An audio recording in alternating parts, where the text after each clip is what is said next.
All right.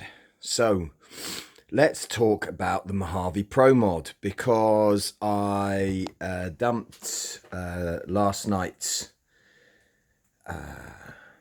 video on YouTube, and it just has brought up a load of questions from folk that I will just quickly run through. So a lot of folk, and rightly so, I have to say, I'm not annoyed by it, but rightly so, saying it's just a Mojave on an infraction.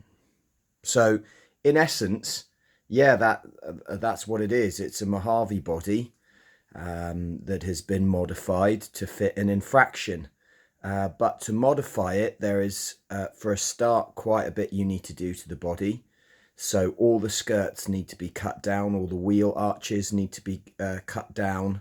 You need to put new holes in for the front body posts, the rear body posts. It uses the rear body post, or I used the rear body post, original rear body post holes. You can see some of the lame flake today in the paint. I love a bit of lame flake, particularly on something that's, meant to kind of be kind of drag strip-esque, like this kind of Pro Mod build has been. Underneath, let's just lift it off and have a chat through it. So underneath, there's my body. We'll put that down over there on top of the kids' bouncy castle. Underneath, this is my infraction, and I just wanted to let you guys know that yes, okay, it's a Mojave body on an infraction. However, this fraction is a scratch build. So I inherited this infraction and finished it from Lee at Custom RC Upgrades. We did a swap, an RC swap. So I thoroughly enjoyed that, and I decided that I wanted to try and make one from scratch, but of course made it a bit differently. So I just want to run you through what I've done here. Basically, these are the front end and the rear end are Typhon front and rear ends. They came off a Typhon, an old beaten up Typhon that I put in the junk bin there, where I put all the junky stuff. I took all the parts off the Typhon. I put all the parts through the dishwasher, just like my video a wee while back. Those were the Typhon parts. The diffs are bulletproofed, completely rebuild. These are Scorched RC titanium shock towers. I'm running E-Revo shocks front and rear from 1/10 scale E-Revo. They are repurposed as well. They were secondhand off eBay. All of the plastics surrounding this area here and this top plate repurposed out of my box of goodies. Front and rear braces from GPM. It will have drive shafts from Scorched RC, titanium drive shafts that have been kicking about in my bag forever and a day that I have now used. It was a new chassis, new rear splitter, diffuser, new front splitter and front end plastics, new battery trays, new chassis. I've said that, haven't I? The diff is a 1/5 scale motor mount and a Triple M in Germany rear diff mount.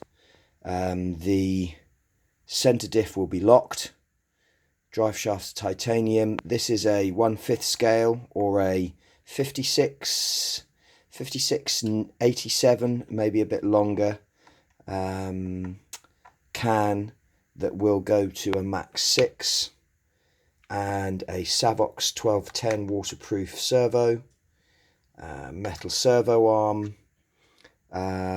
All of the bearings have been redone, race bearings. These are Lee from Custom RC Upgrades 0 degrees rear hinge pins, which put the back wheels completely in line with the car rather than the usual toe in that you get, that makes it easier to go in a straight line on a bobbly surface. This is going to go in a straight line very fast on a flat surface.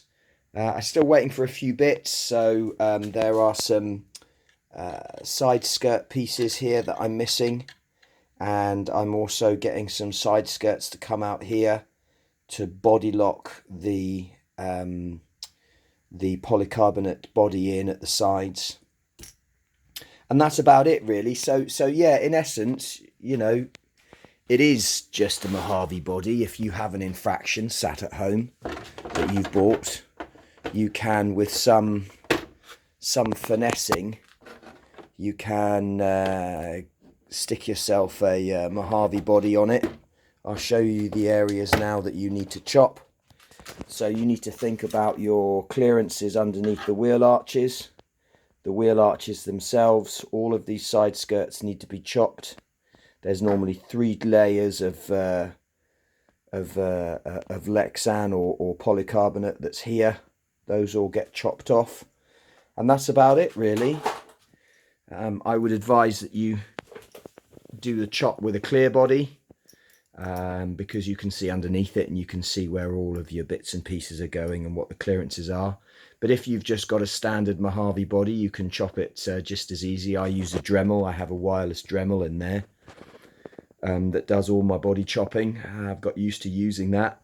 It's a bit of a beast, but once you get used to it, it works pretty well. And that's about it. I repurposed these bits off my old Mojave body, the roll cage inside and the front roll cage bar, and also the tethers, the Arrma tethers. I repurposed them off my stock Mojave body that I had on a Mojave once upon a time.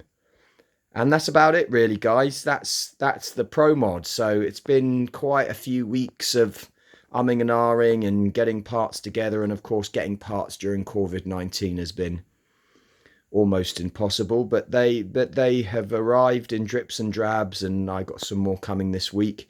Hopefully I can finish it off this week. I don't particularly want to run it like the Infraction. I don't particularly want to run it without the side skirts, just because the gap is huge, and I don't like it. This blackout, there's no gaps at all, and there's no gaps on Spider either. Spider's getting some new shoes this week. That's about it. Oh, balancing wheels as well. All the wheels that I run on my road cars are all balanced, and I balance them on a propeller balancer, that there, and I use lead tape from the golfing industry. Golfers put this on the bottom of their clubs to give them a bit more weight and help with their swing, apparently. But I use this lead tape to balance the wheels like a normal car wheel is balanced, to stop any high-speed oscillations. And that's about it, really, guys. That is the Pro Mod in a nutshell. Peace.